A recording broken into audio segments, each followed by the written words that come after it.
Good evening, everyone. Welcome to another wine tasting here at WineHaus. Got the mural in the background today. Today we're going to talk about Provence, which is in the south of France, an area that has been known for rosé for centuries.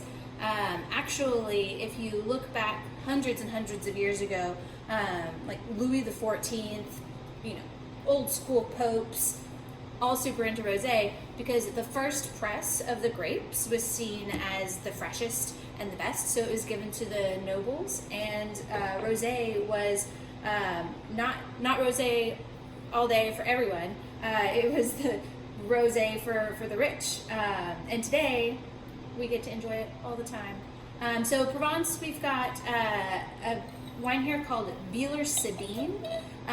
This is delicious. They're actually in Aix-en-Provence, which is a little bit higher elevation. Really fresh wines. It's a blend of Grenache, Cinsault, Syrah, just a little bit of Cabernet Sauvignon. There are a number of other grapes that can be used. It does have one white grape in it as well, called Rolle, which is the French word for Vermentino. I think that really adds some freshness on the finish, especially. But this, you can see that beautiful light pale peach color here. That is due to the process of making this wine, which is called direct pressing. So they literally will take the red grapes and they just press the juice off, and they vinify the juice separate from the skins like they would with any white wine. But just that press of the red grapes gives just a tiny bit of color, so it's really, really delicate. With Bieler Sabine, so they were some of the first to popularize dry rosé in the United States in the late 90s, but they got started in Provence in the early 90s. Sabine is the name of Charles Bieler's daughter. She was born in 2005, which is the first vintage of this wine. But Charles Bieler, you might have heard of the wine from Washington called Charles and Charles. He is the French Charles of the Charles and Charles, and then Charles Smith is, of course, the other. But this here is a really great example of a rosé that you see from Provence. So really hits strong for me on just that really white peach and kind of white strawberry, really fresh tart fruit.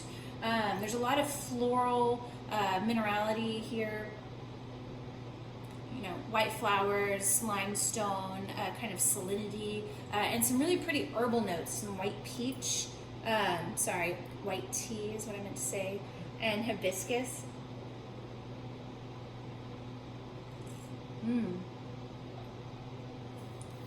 But it's really bright, really high toned.